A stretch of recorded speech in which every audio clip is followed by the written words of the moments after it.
Une qualification en Coupe du Monde. Un match de football dans une ambiance de guerre. Un caillassage de leur bus a fait couler le sang de plusieurs joueurs algériens en guise de bienvenue. La presse égyptienne accuse les Algériens de manipulation, d'avoir monté ce faux traquenard de toutes pièces. On est en pleine science-fiction. Ce match devient une affaire d'État. Personne n'est dupe. On ne peut pas imaginer des joueurs qui s'apprêtent à jouer une compétition aux enjeux majeurs, s'autoflageller, se blesser. C'est impossible. Le moindre incident, ça a été spécifié dans le courrier de la FIFA, le moindre petit incident entre aujourd'hui et demain après le match amènera des sanctions d'une extrême sévérité contre l'équipe égyptienne. Liber Hotel devient un bunker inaccessible. L'équipe d'Algérie est escortée par un impressionnant service de sécurité pour un dernier entraînement.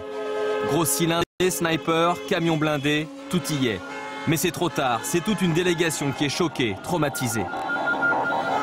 On a vu les efforts qu'ils ont faits pour la sécurité et tout, mais il y avait toujours le choc, il y avait toujours ce qui s'est passé, ce scénario était toujours dans notre tête. À 200 mètres de l'hôtel des Algériens, un groupe d'Égyptiens fait du bruit en pleine nuit pour perturber leur sommeil. Nous avons voulu faire une image. La voiture, ouvre la voiture! Ça s'est très mal passé pour nous. On a été très mal accueillis, comme des animaux. Donc voilà, et puis en plus sur le terrain, ça s'est pas si bien passé que ça. Là, ils vont pas être chez eux. On va voir comment ça va se passer au Soudan, là, parce qu'il y a eu beaucoup de pression. Il y a eu des jets de pierre, même au retour, là, il y a eu des jets de pierre encore par les gens. Voilà, un climat de guerre, on a perdu 2-0, maintenant terrain neutre et on va tout faire pour gagner. 2-0, c'était le meilleur résultat au niveau sécuritaire, c'est-à-dire ni perdant ni gagnant pour la qualification, ce qui ne sera pas le cas mercredi. Mercredi, au coup de sifflet final à Khartoum, une équipe ira à la Coupe du Monde, l'autre pas. Cette nuit, il y a eu 32 blessés.